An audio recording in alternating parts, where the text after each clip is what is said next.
The way in which we have tended our history, the way in which we have cared for our history, I think to be at a time where that can have some resource at the level of the spaces themselves and the scholarship and the artists feels extraordinary. My work has been exploring the evolution of the Korean family. During the pandemic, I started a photo archive project called the Korean Archives. Initially a way to preserve the many stories and photos my grandmother kept of her and my grandfather's family dating back to the early 1900s in Seoul, it has evolved into a submission-based community archive that works to preserve the images and stories of our ancestors. The project has been rewarding in so many ways, but in particular, it made me realize how deep the collective bond we share as Koreans, as diasporic Asians runs, regardless of the differences in location, upbringing, and path we and our families have chosen. Thinking about my grandparents' migration, which is what the Out of the Blue Black is about.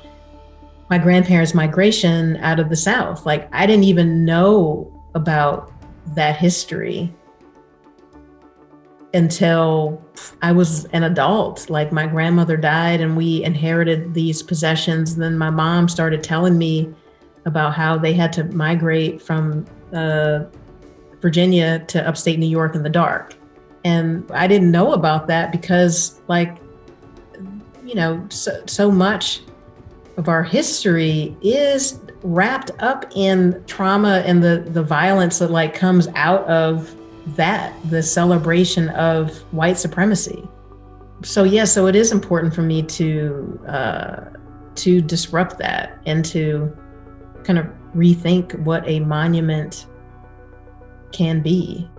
There's some kind of relief in being able to trace back the origins of something terrible. So at least if you know where it came from, you're a little bit more willing to struggle against it, to possibly overcome it. And it's also such an utter disappointment at the same time to keep doing the same things over and over again. What's really important to say is, well, who lost track? Some people never lost track, right? You know, I mean, I think that the understanding of these great legacies was there all along, but resources can really make a difference.